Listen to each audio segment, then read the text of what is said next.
Preparing to go live. Can you hear me okay? Yeah, you loud and clear. Yeah. All right, this meeting is being live streamed. Just want to let everybody know. So we on the joint tonight. You can tune into your YouTube. We're talking about the state of dependency tonight. I mean, last night we was on here for a minute, and we was just all over the place. But tonight we're gonna be a little bit more structured.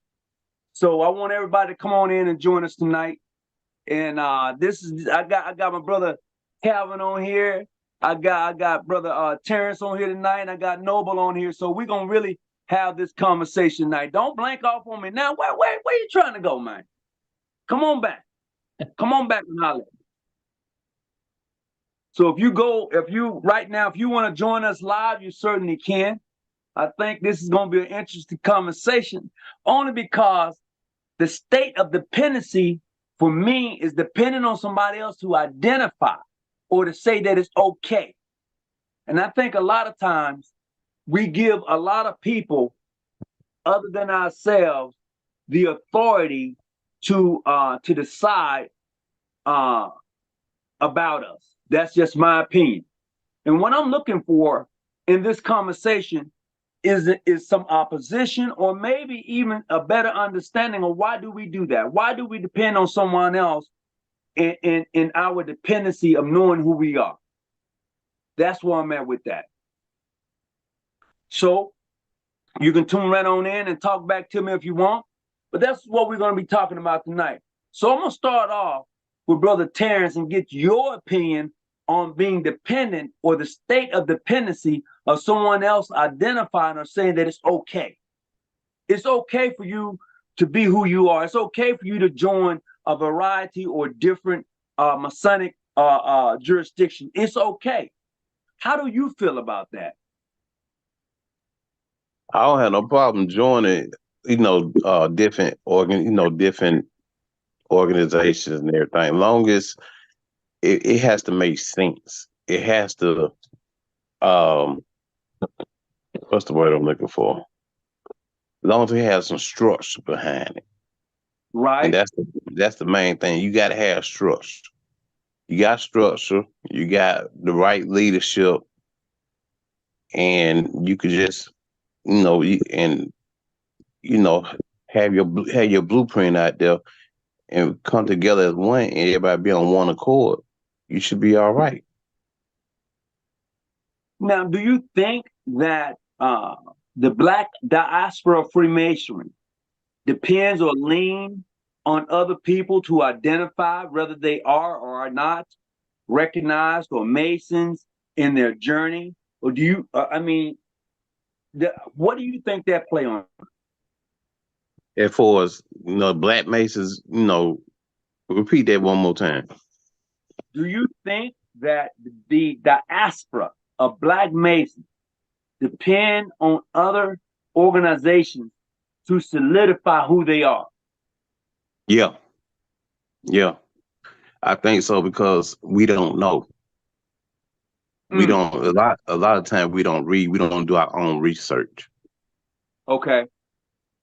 And if you don't read, if you don't do your own research, how would you know what else is out there for you? And if for us, you should be able to lean on yourself.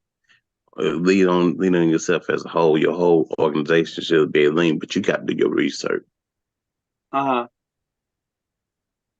So with that being said, how did you end up where you're at right now? I just got tired. I'm gonna be honest with you, excuse my friend. I just got tired of the bullshit, because everything that people were saying was not authentic toward. You know what I'm saying? I just kept listening to them. I listened to them. I started doing my research, and next thing you know, I started talking to Brother Burks, and he invited me on over here and to the other side, which is the better side of Freemasonry. And I can't tell you no lie, it's been better for me out the last 20 years than it had been since day one. I never forget I never forget, forget where I came from. Now, don't get that twisted. I never forget where I came from, but it has been better because once you see the real truth and you woke, you open up your eyes, you start seeing the real truth.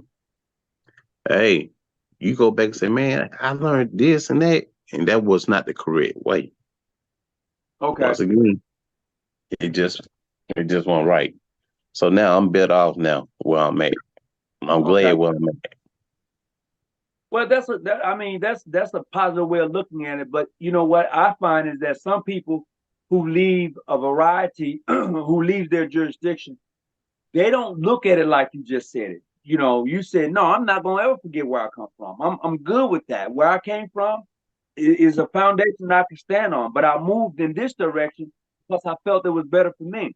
Now, with that being said, you know as well as I know, some who do that tend to look back and then criticize where they came from, with so much disdain and disrespect till it's unreal. And when I say that, it's not to say that where they came from was bad, but it's clear to say that that person who left and went somewhere else, they was like, I should have never did that.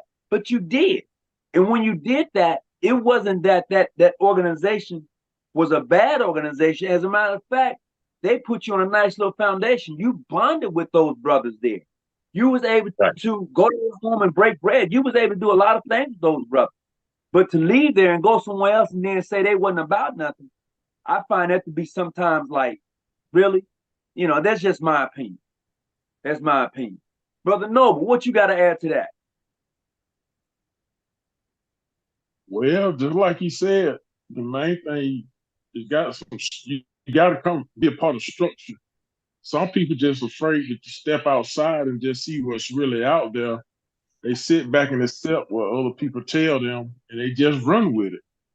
As soon as you come along, just like you got to leave the nest one day, but in order to get out there, you got to get out there and find it. You got to do your research, and once you do your research and see, okay, this jurisdiction saying that they're Scottish Rite, but all at the same time, you using the Duncan or Leicester's. But once you get further out, and you start to do your research, and you find, as far as like with us, we found the real and true Scottish Rite, and it's still several different rituals of that, and you just got to stick to it. So, is there a difference between? I'm going somewhere with that. Is there a difference between American Scottish Rite and the Scottish Rite that you practice? As far as the ones in America, they practice it as an appendant body. And they've been told it's not a ground floor to that, in which is a lie. And they've been hearing that for so long. When someone else comes along that's been doing it from day one and knows it, it's a whole big argument. It's like a win-lose situation. Some gonna believe you, some not, because they gonna stick with what's been told to them throughout the years. Well, I'm gonna say this for me because it took me a minute to understand the difference in American Scottish Rite and pure Scottish Rite. It did, because what I understood at first is that you wasn't a Scottish Rite Mason until you joined the appending body. I was told when I first started, there's nothing higher than a third degree Mason. But as I began to buy books and read and introduce myself and travel to a variety of degree work, I was like, wait a minute, something ain't quite right here. And then in like manner, coming across brothers who practice what I was considered now a pure form of Scottish Rite, right? 1 through 33, on Scottish Rite. Not the American Scottish Rite, but Scottish Rite. And coming to find out, how did that transcend, especially through the Supreme Council of Louisiana, it really gave me a different look. Yep. It really gave me a different look. I don't mean to cut you off, but it's sad that how even some of our own Black jurisdictions are looking down on the SCL. And I hate to say it, they are the original Supreme Council anyway, I don't know about that stuff in Charleston, so it's just a whole story that they came up with, but they just don't want to tell the truth about the SCL. They're the truth. Well, you know, and I know that Albert Pike said for himself, you know, we determine our own history. He said that. This is written down what he said. We determine our own history because there's like 10 years that are missing that they can't what was what doing in North Carolina. But I understand that's how you carve out who you are. And ain't nothing wrong with carving out who you are, but you can't carve out who you are and then tell me that everybody else is not right. You know, I just think that's not cool to do. I have Brother Bradford on here. I don't know if you at work, Brother Bradford. You at work? No, tonight I'm not at work, brother. Yeah, I have a good brother, Brother Bradford. Introduce yourself there, bro. Hey, I'm Bradford Hogue. I'm from Cincinnati, Ohio. As I announced last night, I'm the new junior warden of True America #2, which is a PHA subsidiary, Masonic Lodge. But you know, I am like you, brothers, and that I tend to reach out, want to meet other people and see what's going on in other places and keep an open mind. I'm a truth seeker, a wisdom seeker. I do have a question. Um, are you saying, I'm not disagreeing, I'm pushing back on my ignorance. I Okay. know you know me, Brother Hawkins, but other brothers may not. I'm pushing back on my ignorance. Are we saying that in Louisiana that the Scottish Rite in Louisiana is older than the Scottish Rite in the rest of the United States, and that what's going on in Louisiana as a state, I mean, is more connected to how it was in Europe, like when the Scottish Rite came out of France? Is that what we're saying? I'm gonna allow Brother Calvin to answer that one. Okay. No, that's not what we're saying. What we're saying is, if you look at the history, so um, there for about 40 years, up until the 1840s, the Southern jurisdiction was a very small, the original Southern jurisdiction, not the current Supreme Council you see in DC, but the original Supreme Council was a very small group. And that is because for a number of reasons. One of the reasons is because of the fact that at that time, if you look at the Masonic landscape in America, America was predominantly focused with developing and instituting the York Rites, such as the Royal Lodge, the Royal Unselect Masters, and the Knight Templar. So the Scottish Rite for quite a while had to take a back seat to the York Rite system. And another reason is we had the anti-Masonic movement. We know with the brother in New York, the one that had found the ritual and they never found his body, Captain Morgan, William Captain Morgan. Yep. And that and thus gave rise to the anti-Masonic political party. And there was a time in America where not just the original Supreme Council or the first Supreme Council, but Grand Lodges in effect did not work whatsoever. And throughout that period of non-Masonic activity, the only body that would keep or had remained or continued Masonic existence and continued working was the brothers in Louisiana. So much so that in 1839, because they had not heard from the Southern jurisdiction, because of the inactivity, those years of when they were not existing, they constituted themselves into a Supreme Council in 1839. And so when my brother said they're the oldest, that's what he's talking about, is the oldest continuous body. They have never had a break in service, so to speak. They've never had a period of non-Masonic activity, whether it was through the direct lineage, through the 1802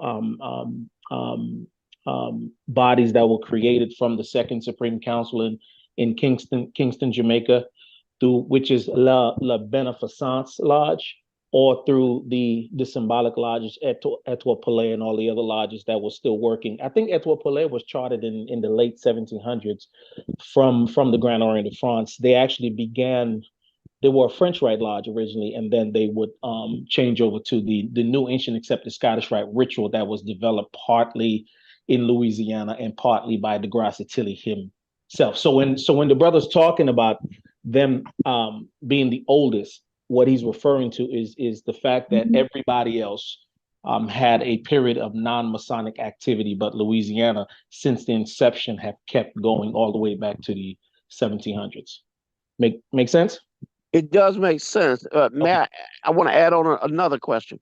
Okay. What was the mixture of, considering the way that the French saw, Africans or Black people, okay, from let's say the Napoleonic era or the French Revolution era till say the early 20th century, right? Were there many like Black people or descendants of Africans that were involved in Freemasonry? Absolutely. In that time period. Okay. Absolutely, because let's go back to Saint Domingue, or what is called Haiti and Hispaniola, which is partially Haiti and Dominican Republic. Yeah, there were many lodges that had black gentlemen. Huh? You gotta throw some light on yourself. You dark, brother. Okay, let me let me do that. Give me a second. Let me pause. Okay. Yeah, I'm like looking, I'm like, I can't even see the brother. There you go. He's set in the dark. How's that? Yeah, let there be Tony. light. All right, man. You see what I got on right? You see what I got on right here. Hang in there. It's gonna be a long year. No, regarding your question as to what happened in were there Blacks? Absolutely, there were Blacks being initiated. That was a part of these lodges in Saint Domingue, in Hispaniola. As a matter of fact, one of the oldest Masonic jurisdictions is in Haiti.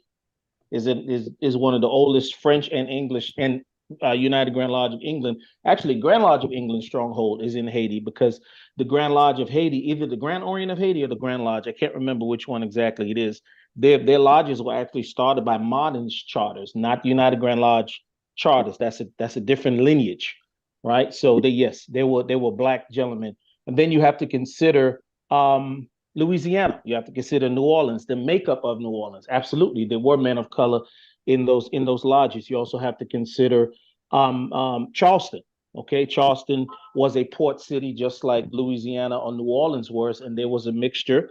And then you also have to consider Philadelphia, based on the legend that the Prince Hall Masons would have you believe about David Leary and Count Saint Laurent. Well, Laurent was a mulatto.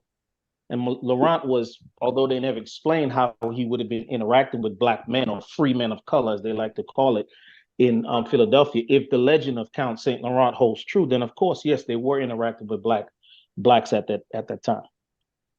So there were already Black Masons that Prince Hall Masons met up with and kind of began to work together. Is that the correct understanding? I wouldn't say that. I wouldn't say that, because I don't know that for sure. I would have to look at the records and kind of make up my own opinion on that. But if the legend as it's told holds true, then Laurent was a mulatto, and he would have been considered Black. And so in that space, now notice I said the legend, because I personally do not believe that. I have my own particular questions, my own issues with that legend of Count Saint Laurent and David Leary, that whole thing. So in that space of it being a legend, if we are to accept it for just a moment, then we have to hypothesize or make believe that yes, they were interacting. Yes. Okay. Did I answer your question? Yes, you did, brother. Yes, you did. You told me I got a lot more learning to do, which I thank you for that.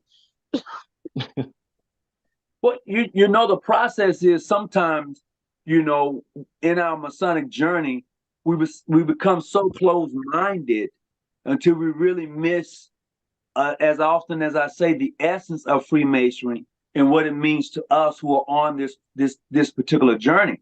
And this is why I think it's so important for us to actually have that open communication, be able to talk to a variety of brothers along this journey and not just be so, as you would say, closed-minded to it, because Masonry is so wide open and so diverse with a variety of different rites that we have no clue about. And just because we may practice what I would call an American rite of Freemasonry, there are other rites out there that are just as important and just as needed in Masonry. But because we practice what we call an inner apprentice fellowcraft, master mason, then we choose to go either York rite or Scottish rite. To me, that is an Americanized type of Freemasonry until you understand the ebbs and flow of other Masonic jurisdictions that practice other parts of what I would call Freemasonry and rites in Freemasonry. Mm. And that's important. I mean, really, that's important. Just as I talked to Brother Brumont here, who's definitely working hard within his own jurisdiction and formulating and traveling. And this brother has been down to South America and back and over. And he's just been a little everywhere in his Masonic journey. And he's a former member of Prince Hall himself, if I'm not mistaken. And in doing that, he's educated me on a lot of things. And he's seen me on my journey. He's like, what type of apron is that? Or where's this apron at? Or and things like that, because he's seen me with different brothers with different aprons on. And in doing so, what you find in your journey is Masonry is bigger than where you're at. And so instead of calling yourself a Prince Hall Mason, instead of calling yourself a John G. Jones or this and that, you're a Mason. This is what Right. you are. You may have joined a Grand Lodge that says that they're John G. Jones. You may have joined a Grand Lodge that says they're PHO or international. But in the totality of it all, you're a Mason. And I think sometimes we get caught up in our name instead of actually enjoying Masonry. I think I agree with you first. I 100% agree with you. You and I have discussed this at length before. I think what leads also into that, us getting caught up into a name, oh, I'm Prince Hall, oh, I'm John G. Jones, oh, I'm international, oh, they white, or whatever, right? Is that most Masons don't really know what Masonry actually is about. And Right. so, because they don't since you don't put in the time to know what is all this trying to build and what are we doing? Okay. Since we don't know that, that's why we get off into these, Masonic identity politics. Okay. Right. Because we don't want to deal with the substance of, is my character better than what it was the day before? Am I a more polished image of, the God that created me than what I was the day before? Questions of that nature to get to the very heart of your manhood, the very heart of your humanity, whether you in Papua New Guinea or 138th in Lennox, right? Right. Those are the type of questions that we need to be dealing with. And that's why Masonry has always endured, because it is the institutionalization and fraternalization on a global level of that very quest and journey. But what does that actually look like for you or any of us when we think of the state and dependency of Freemasonry? Do you need me to tell you that you're a Mason? Hey, so go ahead. But I'll say something to you. The fact that Tony Hawkins recognized me as a fellow Mason, right? It means Right. something to me individually, because I've seen your work on YouTube and I've talked to you personally, and you the type of brother I would want to be in company with anyway, right? Right. Okay, but to your point also,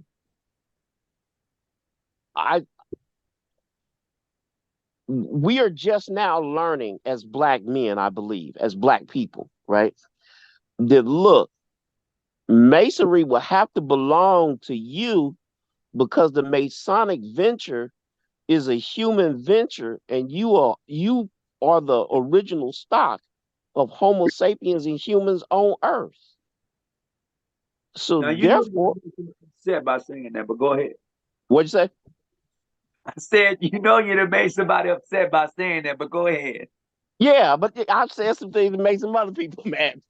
But it's not that I don't care. It's just that I'm trying to side with reality, right? Right, right. Okay, so even if you look at like going through the Holocaust of enslavement, right?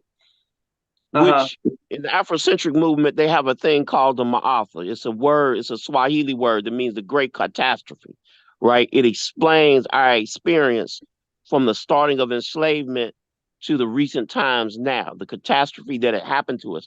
So in Masonry, we talk about the destruction of the temple, but when you deal with African people, you talk about a destruction of a civilization. Okay. Right. Okay.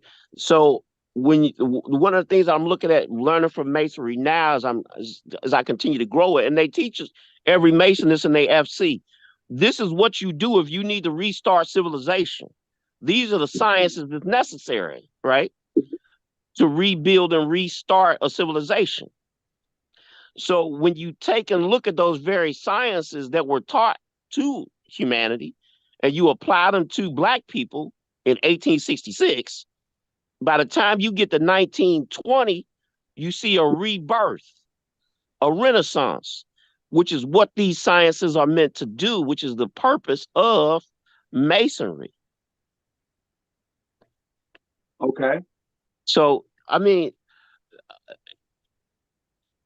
again, the less we know about ourselves, the less we understand who we are as Masons. Ooh. Now you Okay. said the whole lot right there. The less you know about yourself, the less you know about Masonry. And I would say a lot of us don't know too much about ourselves because we're dependent on others to identify or to say that you're okay. Yeah, I mean, we needed the Europeans, well, we felt like we needed the Europeans to recognize us. See, we felt like the Europeans created Masonry. Okay. Okay. And the way I answered that is Europeans created the European version of Masonry as we have it today, right? Okay. I could go back, I could talk to you about Cosimo de' Medici, who was a multimillionaire, billionaire at the time, sent out a request for all of these papers to be brought in from the Middle East and translated. And that's what led to the birth of alchemy and then on into Rosicrucians and later on into what became Freemasonry and all down the line, right? Okay. But when you go back and deal with that very text material, right, that they were dealing with, where'd they get that material from?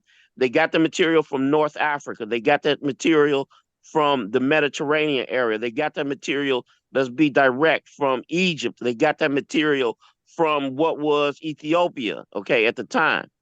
Mm-hmm. That's where that thought and material came from. That means that Masonry had been around long before the name Medici was significant, let alone before the late 16th century, early 17th century. Mm. May not have had the same name, but Right. the principles and the landmarks that make Masonry Masonry clearly existed. Okay. I like to ask Brother Calvin, what do you think those landmarks were or still are that makes Masonry Masonry? I think Freemasonry is a personal initiatic experience. I think the initiatic experience has been around for quite some time. In its current form, we call it Freemasonry. There are a plethora of rites that work some form of initiatic experience.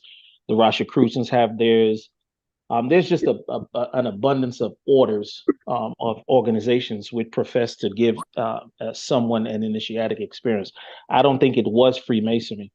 I think because a lot of times what we do tend to say, well, Freemasonry came from Africa, and then in saying that we have to omit other parts of history. I think what we're speaking, we have to be very specific when we say that. I don't think it was Freemasonry as we would recognize today, but more of, and again, an initiatic experience, because we can't see when we read the Book of the Dead or the Book of the Coming Forth by Day, we can see there were certain things that were being done or said as the deceased would transition from this world into the Amduat, the underworld, on their way uh, into the afterlife.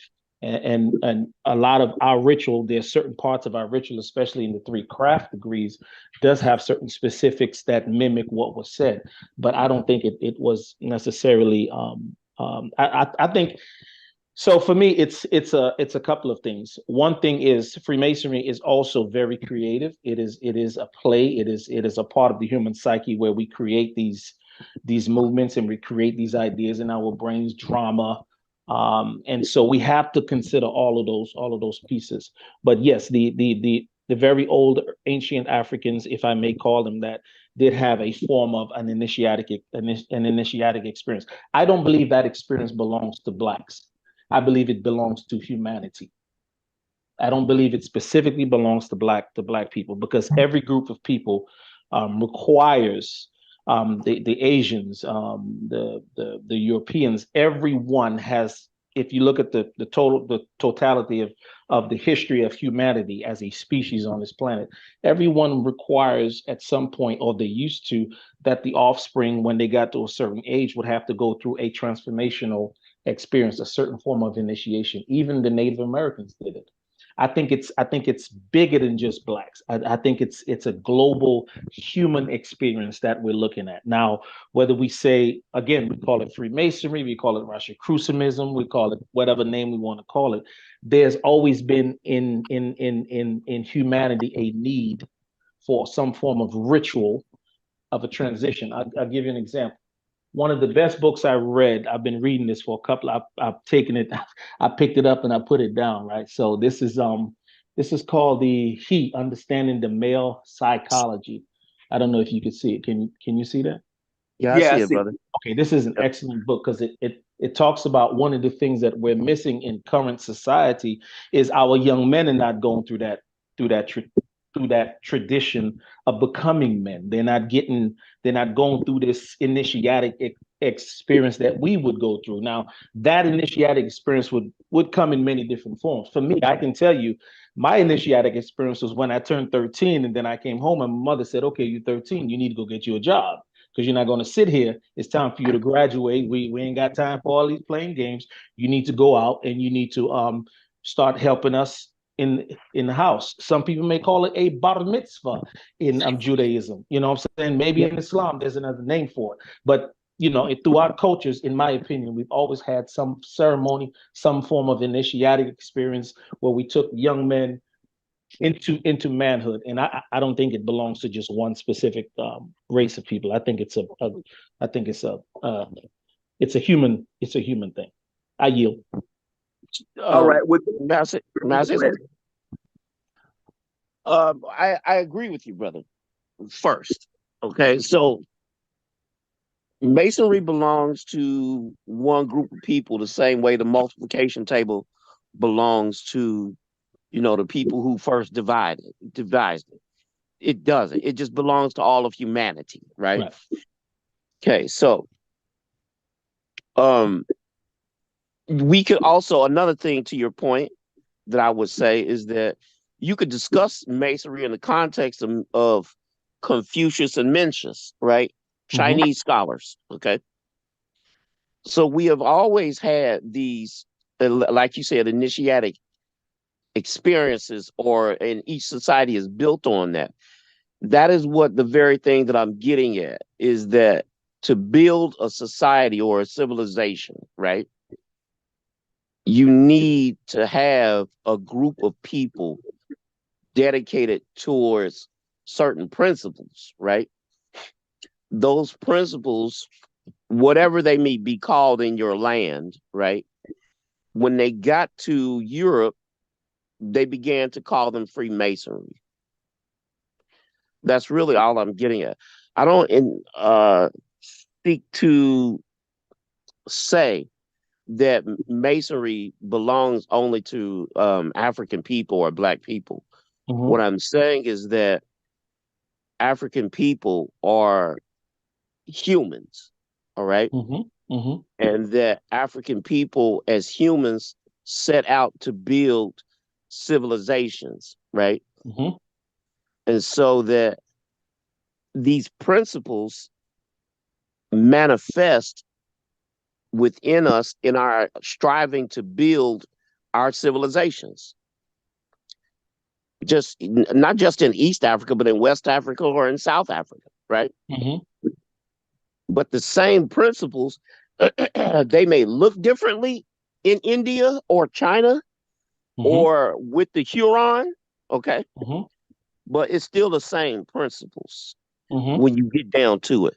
So it's a story that can be translated all over the world. That's why the works of somebody like a Carl Jung or Joseph Campbell, when they Mm-hmm. talk about the hero with 1,000 faces, okay? Mm-hmm. Or Jung when he talks about the collective unconscious, right? There are certain things that just make us all human. And if a human wants to advance, they will have to do certain things, Mm-hmm. is what I'm getting at. Those certain advancement principles in Europe, they start calling them Freemasonry at one stage. Does that make sense what I'm saying? So Yeah, with that, I understand. go I ahead, understand where you're coming from. I disagree with you Okay. slightly, but yes, I understand what you mean. Go ahead. I'm listening. So I'm asking for you to clarify because you have some information that I do not. What Okay. is that slight area where you disagree at? Well, because you have to consider the many times when you speak to people, they tend to look at the ritual as being, okay, this is what it is, and it's always been like that. And the rituals themselves had a development process. So when we Yes. look at the very old rituals, the more simplistic the rituals, the more mundane the rituals is the older the rituals. And as we see, as you know, the closer we get to 2023, specifically in the early to 1800, the early to the mid 1800s, rituals, Masonic rituals became very they started adding a lot of additional content. And so I just want to be clear that we have to consider the development of the rituals. There was a Freemasonry had a development stage. It didn't just pop up on the scene as we see it today. Thus, the many different rites that we have. Um, we have to consider that when we're speaking of Freemasonry. What we see today is not what it was today.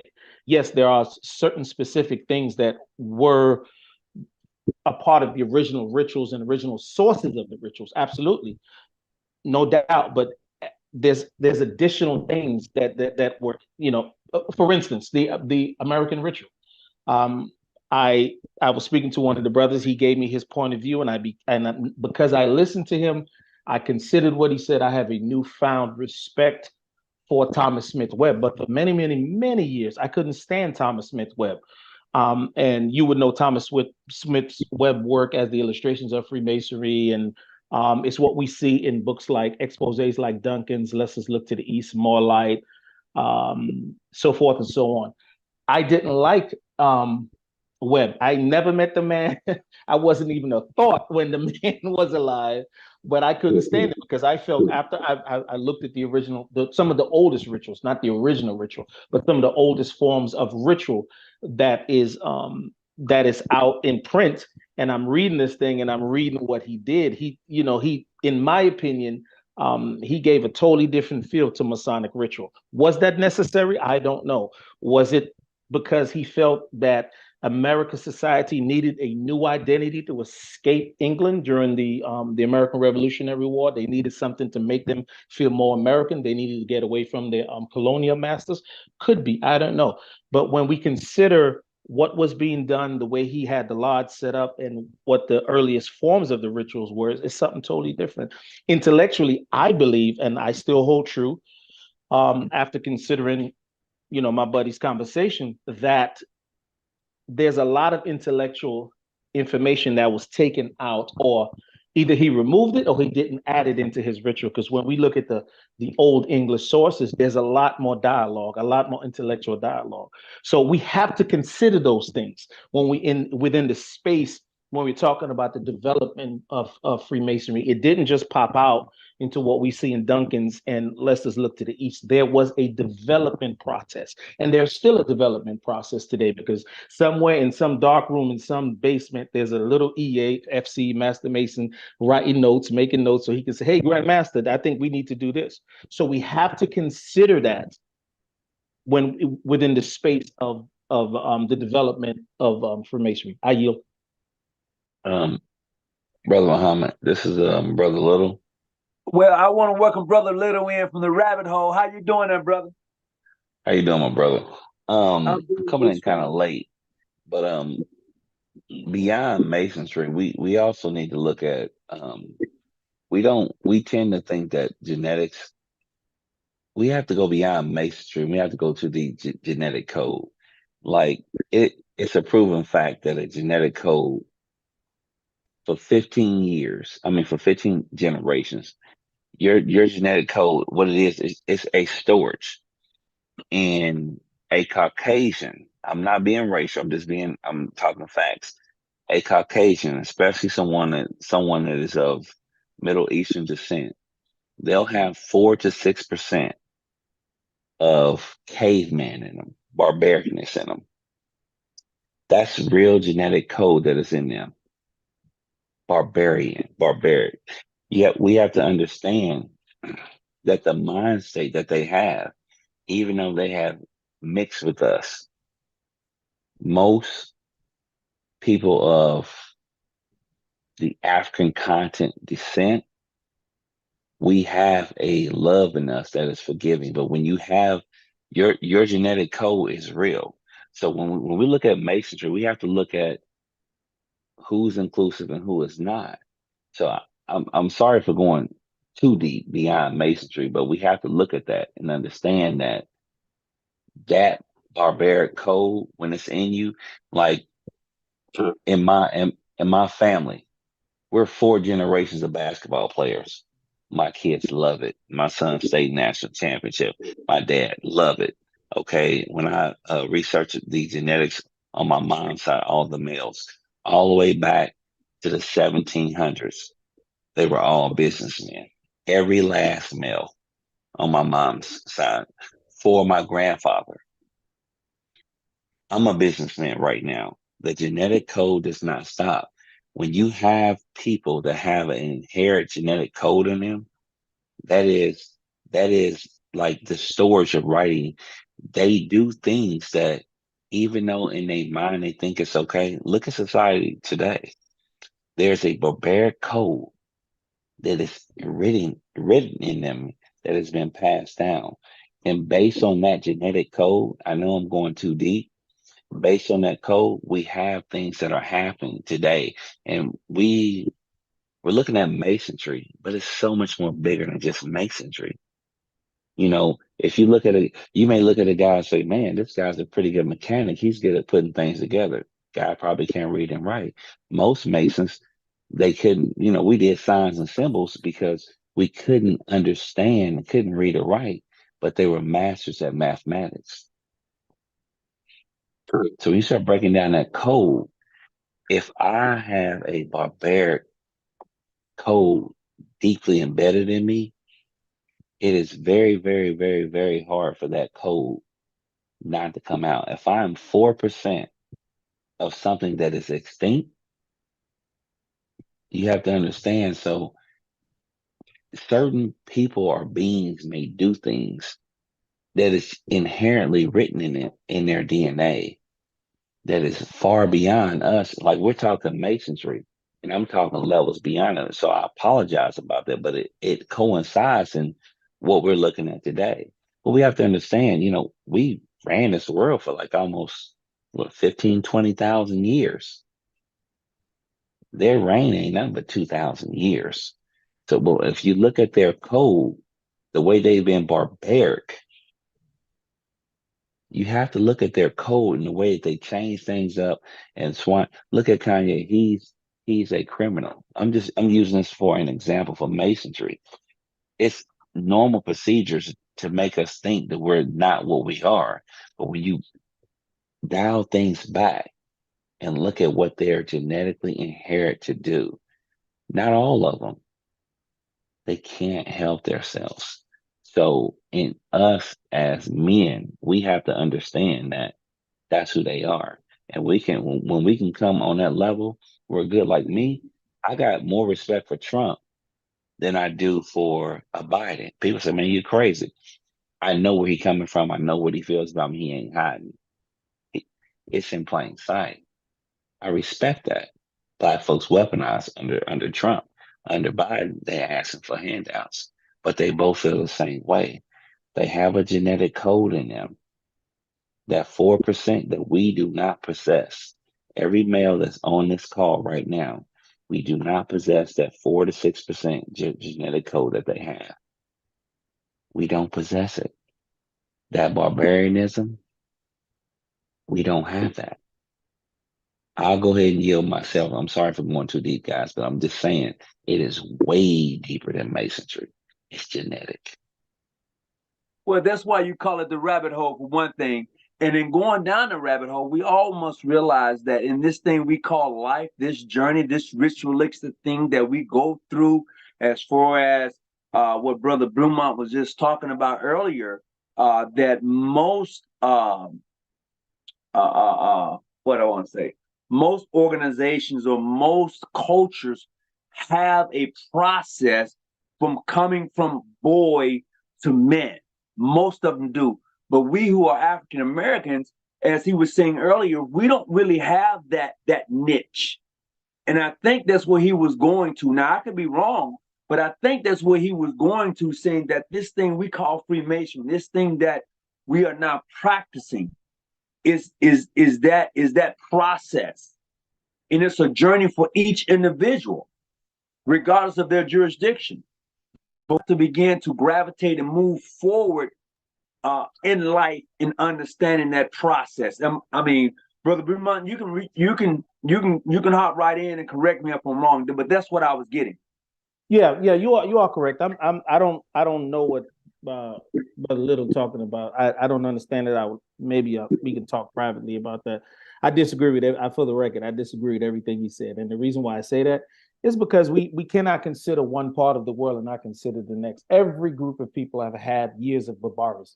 If we look at the Africans, come on, should we not consider Hotel Rwanda? I'm sorry. But that's another subject for another day. What we're talking about is what I was referring to was, as you said, the initiatic experience.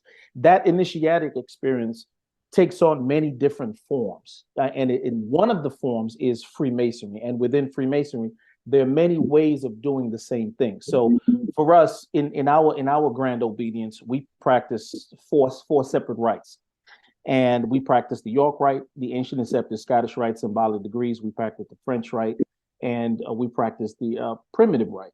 And for us, what that is, as I said earlier, ritual is a form of expression. So it gives the initiate, it gives the brother an opportunity to have those different experiences, to see what other people were thinking, how they express that particular initiatic experience. Because while there's certain things that will be the same within each ritual, certain terms, certain names, certain positions of officers may remain the same.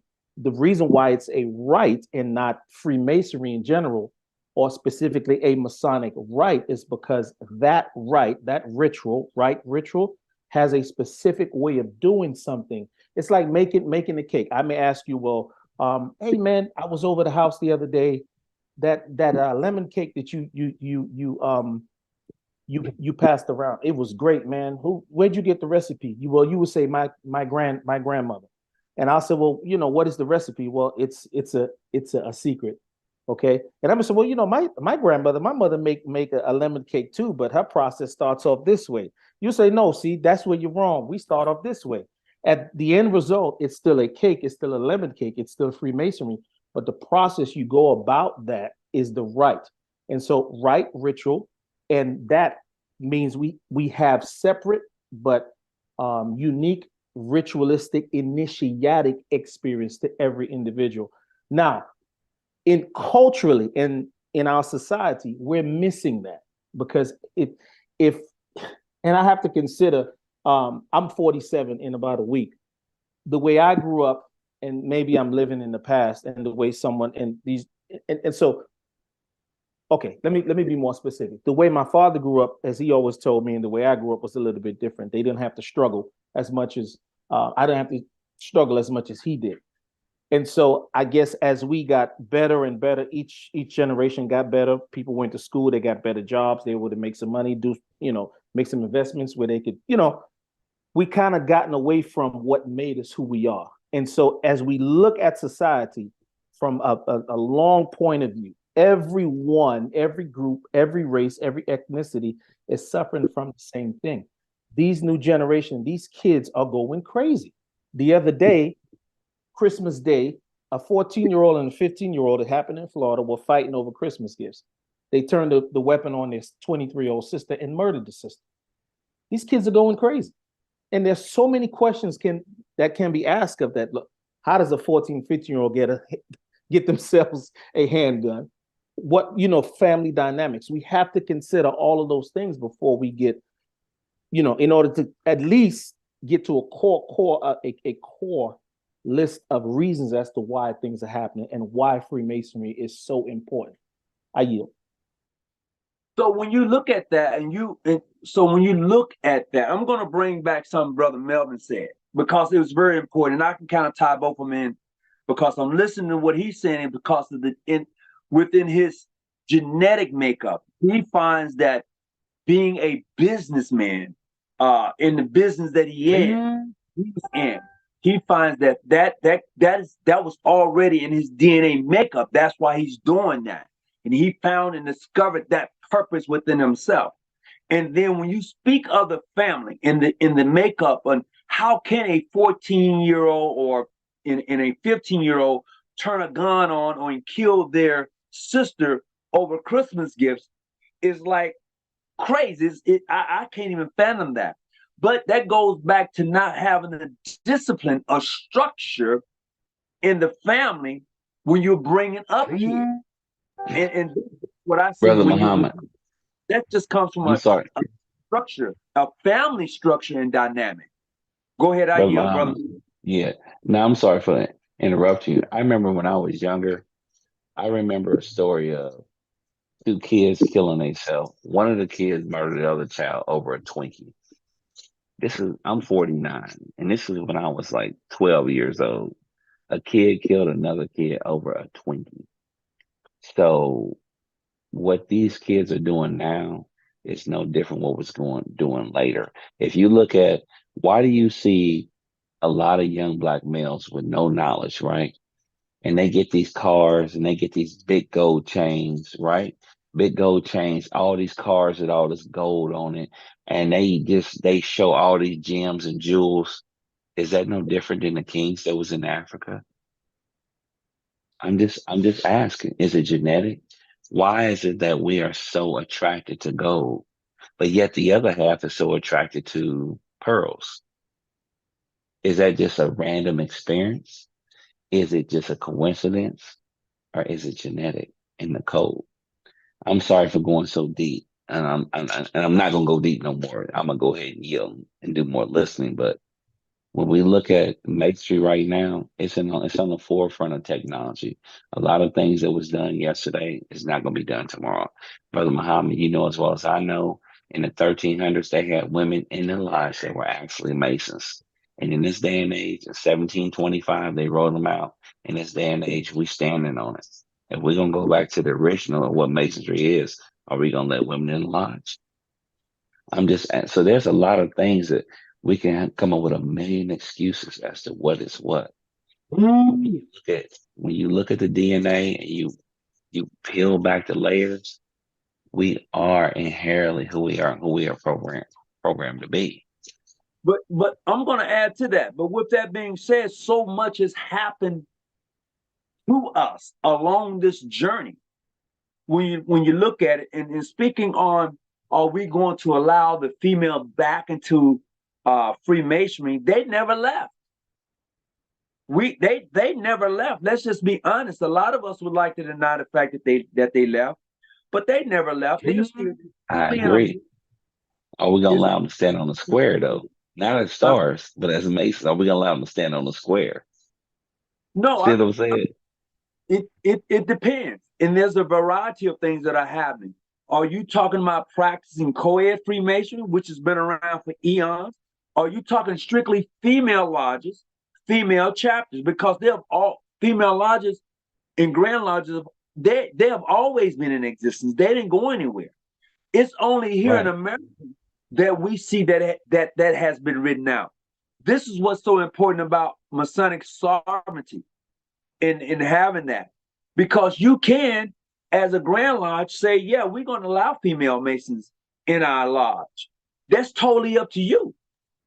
So Right. So no, now, so let's ask the brothers in who's on this call, who's gonna allow a woman to stand on a square in a lodge?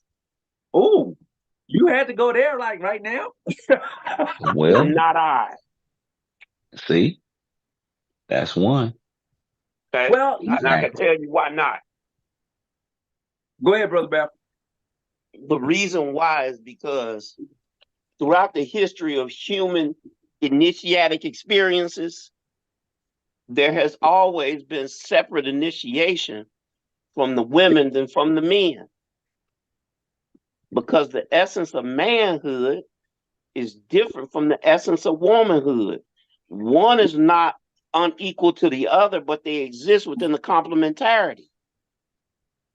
The sun ain't the moon and the moon ain't the sun, but But we need them both. but masonry is not male nor female. Who said No, masonry is male? masonry is actually human. Masonry is a way of life and an understanding. You know, I live Yeah, on the square. that's why I come back to say to you, it's actually human, right? So to be human is an abstract concept, but you witness it within culture. Okay. Right. So to So be a woman and to be raised, are we saying that she is not worthy to be on the square because she got I titties? didn't say Not nobody was unworthy because right. if we No, no. all Right. the same way she worthy to stand under the sky, right? The same way she is worthy to stand under the sky and to get wet when it rains, okay, is the same way she's worthy to progress and advance as a human. All I right. do agree. This is Because it's real just like natural what I'm saying. right, This is right, real natural what I'm right. saying. Okay. So I do agree. So is it However, what I'm okay if also saying is that it's different from the way women were always initiated because the society reality make different claims on women than what it make on men. It but ain't us as worse. men, right, It's right, right. not a that's another that's an empirical false duality, right? Three must equal Right. three in these situations. That's not what we arguing at all. No, right. But what I'm saying is if the mother is the first and the man is the second, we are nothing but a mutation of her. See, I don't know that's if why you I'm say trying if not to we a go too deep. mutation. Here's what I'm saying. Let's Well, not get it too deep. okay. Listen. I firmly understand genetics. I understand mitochondrial DNA. I understand that we can trace everybody's DNA back to one woman that lived about 200,000 years So ago. Okay, so at a who carries the mitochondrial level. DNA? The male or the female carries the mitochondrial DNA? Who carries That that? is the female is haploid. Is the strip I is agree. haploid in its dissemination. But I don't want to go off into a biology lesson. But what I'm expressing to you is that I comprehend what you're saying in its minutest terms. Okay, Right. its most minute So terms. What I'm okay, also so saying to you is that when another thing, if you talk about it was different versions of humans, right, on the earth at one point. it was What we about do five. know, what we do know, right, is that like Neanderthals actually buried their dead. Neanderthals actually made tools to build things. Okay. So what I'm Yes. saying is that that's why masonry belongs to humanity. like the multiplication table belongs to humanity. All right. And Right. From but the Masonry will, Samaritans. right. Masonry, I mean, these Masonry manifests differently in different cultures. Brief example, we dealing with the Masonry that came out of Europe, right? As we got it now. Okay. That's fine. That's fantastic. I'm not knocking it.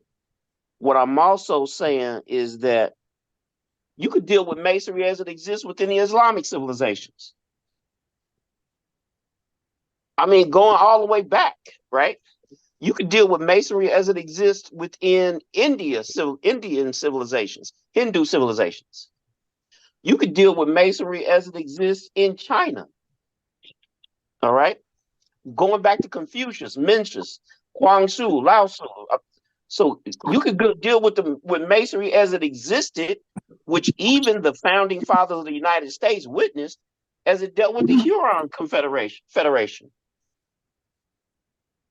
So that's why I say Masonry is a thing for all over the world.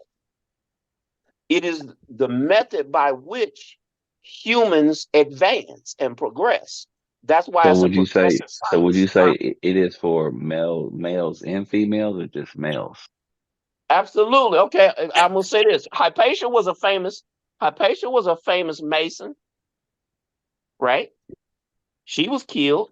She lived in No. I'm just asking, would you say that it is for both male and females or just Yes, male? I'm it asking is you, for okay. both. Masonry is for both, Okay, so we're on the but same it will accord. not manifest the same for both. Let me use a term that you will understand. It does not have the same phenotypic manifestation because the very genetic structure that makes Masonry what it is not the same demand for the human of what it is for the female of the species is what it is for the male of the species. Why is it not the same? I'm just asking, I'm craving. Because at Why the is it not? very genetic DNA structure of it, right? It has to manifest differently to adapt to the reality that it is attempting to explain.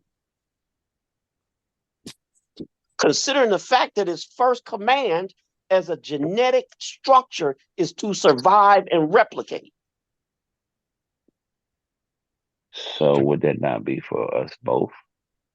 Both Absolutely. That's what entities? I'm saying. What I'm saying to you is that reality that we live in is so profound, okay, that at a genetic level, we as animals, as Homo sapiens, as animals, are forced to manifest in different ways to survive and replicate. Okay, so masonry is for both male and Absolutely. I said female. that all along.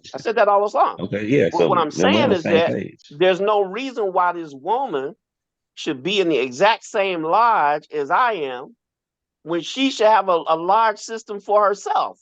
That's Absolutely. complementary to mine. That's an opinion. I mean, whether I agree or not, like I try to understand. So I do agree with you, but I try to understand because her mind state and her thinking is no different from mine's. And if she is Actually, following, it is, brother. Actually, it is. Brother Mel, I'm going to have to agree with him on that one. It is totally different. It's not the same. Women, it's not that women are wrong, okay? Because they're not. Women actually just see reality different than males. We need them to see I do reality agree with different. that. Yeah, we need them to see reality is different because that's what Masonry is telling you. That's why you have an initiatic process at all in any civilization. What the initiatic process anywhere is telling you is that, look, the reality, the phenomena that we are experiencing are so much more than what we see that there is an aspect of it that is unseen. And the only way we can deal with it or learn how to manipulate it and interact with it is through symbols. See, for me, that's a great opinion. I don't think it's That's a the fact, reality. but I do agree with that opinion, but I So let don't me think ask you, that that's a let me fact. put it to you this way. When you go to sleep, You dream from time to time. You may not dream a lot, but you dream from time to time. Is that fair? That's fair for anybody who's able to dream. Some people are not able to dream. Some people, right, but most people dream from time to time. That's why I'm saying it closely Yeah. like that. Yes. When we dream, do you know that this is hard science? You can go back and read, psychologists know this. When we dream, we are not able to read text in a dream. So if you dream that you are reading a book, right, you won't see yourself as reading see, spot, run. You won't see the actual letters like that. You may recognize that you understand it, but you won't know, you won't read the text. The reason why is because reading is a function of the frontal lobe, which is how we deal with reality in our waking state. That's what I'm getting back to, right? The reason why you have to see symbols and images in your dreams is because that is the best way and the most immediate way for the human subconscious to translate the reality that it's dealing with. That makes sense? Did I lose you, brother? No, you didn't lose me. Okay. Okay. So that's what I'm getting at. That's why Masonry has its own signs and symbols, because Masonry is about being human. And human is not just, it's a little more than just, I read this text over here, we got this doctrine over there, we got this dogma over here. No, Masonry is supposed to be teaching us, like, this is how we go explain this phenomena that none of us are able to explain. That's why when you get into the Scottish Rite, you have the ineffable degrees, because we are so daring that we are trying to F the ineffable. And That's what speaking, makes speaking on that, I have my thrice puissant who's online, Noble Jason. Noble Jason, you still there? Yeah, I'm here. Okay, so he brought up the LOP and the infallible degree. Could you go into that a little bit more? What part degree? I'm sorry. No, it wasn't a different part of the degree. He was talking about how the infallible degrees come into play in regards to Freemasonry when you get there. Am I understanding that, Brother Belfield? Is that correct? Yeah, what I'm saying to them is that, the reason why they call them ineffable is because you recognize some of this stuff, you can't even speak it. You can't say it because it's not normal written down type information like that. It's experience-based information from reality itself. Okay. Yeah. I yield, brother. I'm Yeah, sorry. I'm long-winded myself.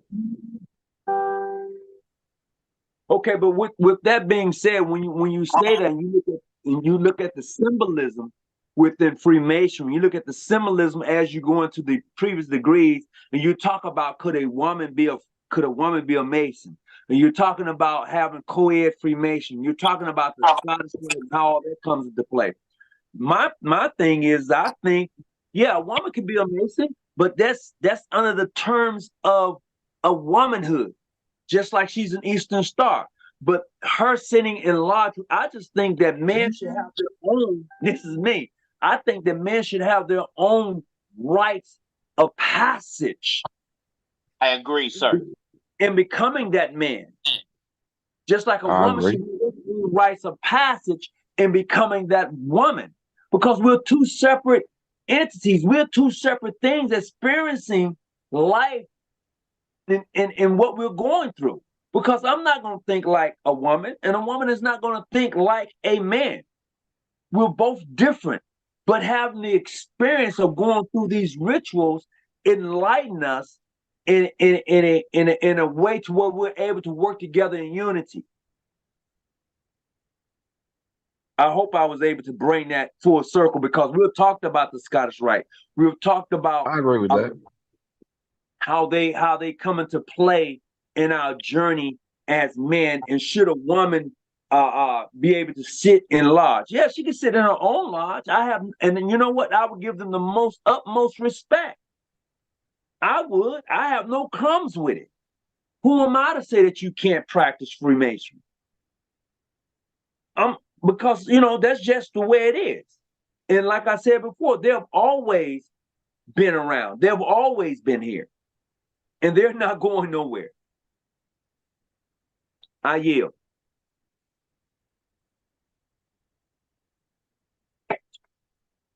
Did we just go quiet? No, I'm yielding. Okay, I agree. I'm listening in. I'm catching up. I'm trying to see where we at with it. So I'm catching up. Well, okay. Well, with that being said, and you're kind of catching up.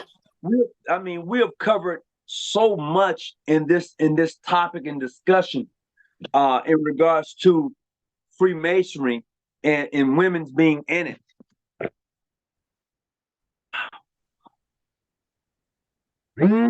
Yeah, we've talked a lot about Freemasonry and women being in it and being a part of it and the whole thing. So now we're talking in regards to I think Brother Little said, would you sit in lodge with a female Mason? Did I understand that, Brother Little? Is that what you said?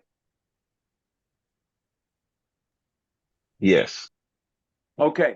And with that being said, I think they should have their own lodge. I do. And I think that men should have their own. Only because what happens is the more we try to integrate women into what men are doing or what men are doing into what women are doing, I think that dilutes everything. I think there needs to be a balance. I agree with that. There needs to be that balance, the yin and the yang. You need to wear it out. And I'm okay with it. I'm personally okay with it. I just think that we try to bring everybody into the circle, and everybody ain't meant to be a Mason. Everybody ain't meant to be a female Mason or Eastern Star. They're not. That's just me. I yield. Anybody can hop on that one.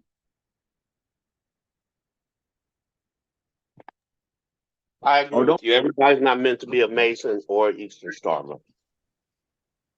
And I'm going to add on to that because people are quiet right now. They may not want to, but I just need for people to focus just for a moment on the fact that when you try to bring everybody at the table to eat what you're eating, everybody can't eat what you're eating. Because I've said, once I know something, you can't unknow it. Once you know something, you can't unknow it. So no, everybody ain't gonna sit at the table. No, everybody should have their own space, because if we're talking about a negative and positive energy, yin and yang, polar opposites that are the same, so when you're here, you need to learn and get down with your path. And if your path is that because you're yin and the other person's yang, then, I need to learn how to be yang and you need to learn how to be yin or whatever that case may be. And you need to go over there and learn that. And I'm going to be over here learning this, and I'll meet you in the middle at the end of the day. But once again, that's the beauty of it all. Polar opposites that are the same, so here, you need to learn and get down with your path. If your path is that because you're being the other person's name, then, I need to learn how to be that. And you need to go over there and learn that. I'm going to hear on this, and I'll mention that. You're sounding kind of muffled, brother. No, I don't know. That was kind of weird. I said that a few seconds ago. That always like a playback or something. I don't know. Oh, okay. There you go. That's a lot clearer. Well, go ahead. I just had past Grandmaster Diaz just popped in on us. How you doing there, brother? Hey, how's it going, brothers? My bad. I had dropped my phone. Oh, okay. Okay. Peace and love, beloved. Peace, brothers. I wanted to make a point on. I'm just catching the conversation now, but I heard you was talking female Masons, and I want to go the reverse angle and say that as a Mason who's studied the females' works, I have my, I've studied the 5 points. I've been to Deborah. I've had all the female degrees. I'll just put it that way. From the ladies' nights to, I was a patron for the daughters, to um, to the Golden Seal. So knowing the females' works and knowing the works that they have of their own, I feel like I don't understand why there's this big drive for the females to want to practice what we practice as far as Freemasonry when they have their own works. And it's beautiful. And knowing both sides of the works, it's the same story. It actually goes hand in hand, like left hand and right hand, man and woman, husband and wife. So it's like they have their part, they have their role, so to speak. And it's fulfilling, at least from my perspective, enough where I don't really see the need to want to go through the first 3 degrees with a female when she has so much more on her own if she would just open her books and her rituals. So I yield the floor. All right. Hey, brother, shucks. Brother Calvin. You still on? Yeah, I'm still here. I'm Okay. just listening. Okay. I'm going to bring something to your attention earlier when you was talking about when after Brother Melvin had spoken, and you was going into the part of I want to say, I'm going back for a minute. I want to recover something. When you was talking about the Supreme Council of Louisiana being one of the oldest Supreme Councils, I'm kind of going back on some because I'm gonna bring it forward. Right. Because with that being said, females have had their own Supreme Council also. Am I correct, or am I correct in that? Yeah, there are a plethora of female-only bodies in Bulgaria, Romania, France. They have plethora of female-only bodies where they get to interpret the rituals, all the ceremonies of Freemasonry in within their own space. Yeah, absolutely. You are correct. Okay, I just had to go back to that. But as we get ready to kind of wrap up everything, what I want to say is that I have reached, or we have reached, for those who have been with me, 1 million views. This church received 1 million views. I want to say thank you to everybody who's come on and supported. Say what? Oh, thank you. I appreciate it. I just want to say thank you to everybody who's come on and supported it. 1 million views is a lot to me, and I'm grateful for those who have participated.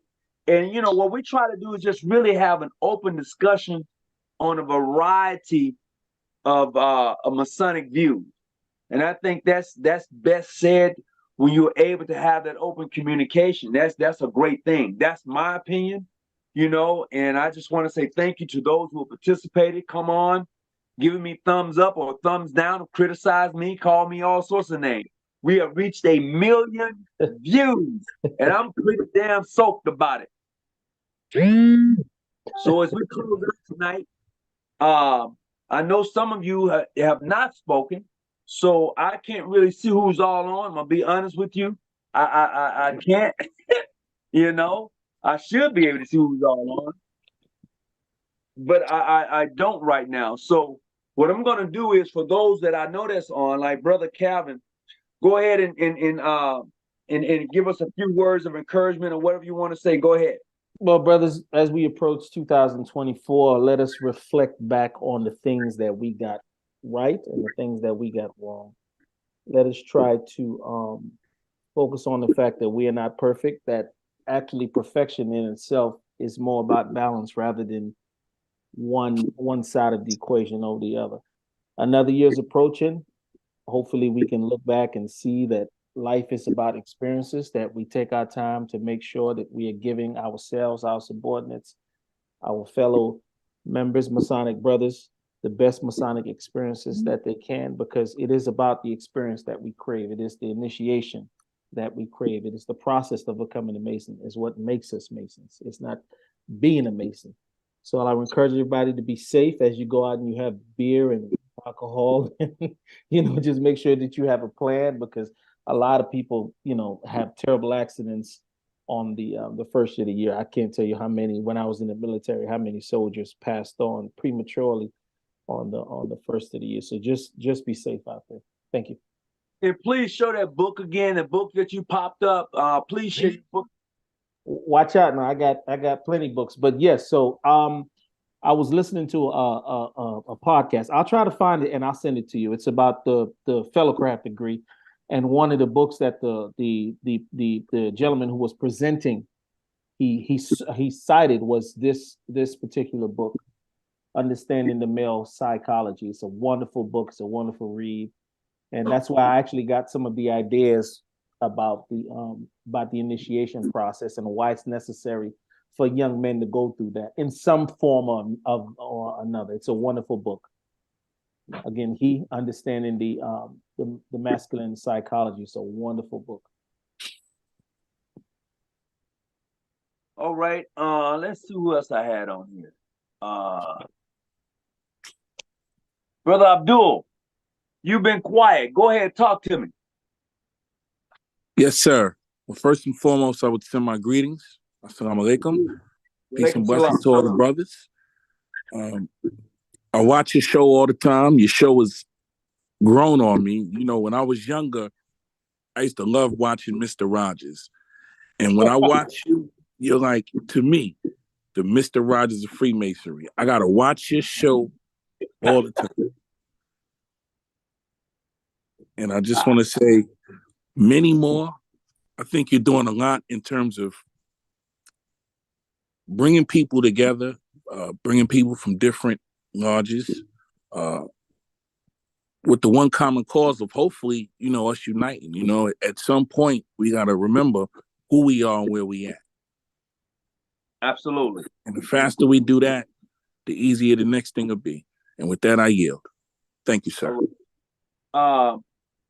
Noble Alexander, I know you just popped in just a few minutes ago, but if you got some words of that you want to share, please go right ahead. Well, for 2024, I think it's time for most of us, especially certain ones, to step into and come into power. It's time for you to start embracing that thing, that force that dwells within you. I think that it's kind of time for a lot of shackles that we may have had in our subconscious that's been shackling us down. It's time to release those shackles and let that dragon out and spit that fire, because it's that time. It's that time. It ain't no more holding back. It ain't no more. Wow, that's a lot. I could take that symbolism you just said and take it to where I am, and you be.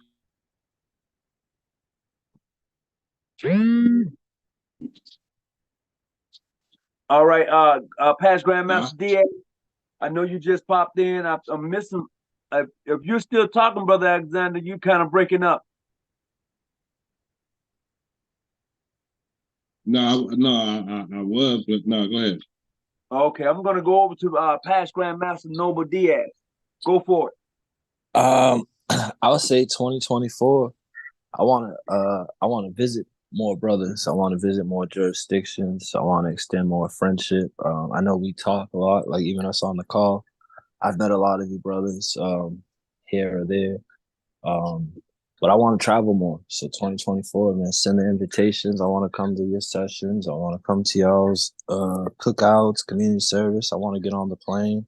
I want to take the drives. I want to come and just fellowship or just hang out in and out the country. Like 2024, we really want to travel as a large. And me, Brother Noble Alexander, we want to come and shake hands and eat and build that bond that's not just on the internet. That's just not text message and phone call. Like we want to, put hands on each other, like, meet each other, so to speak. So that's my goal for 2024 is to travel more and to actually sit and lodge with my brothers.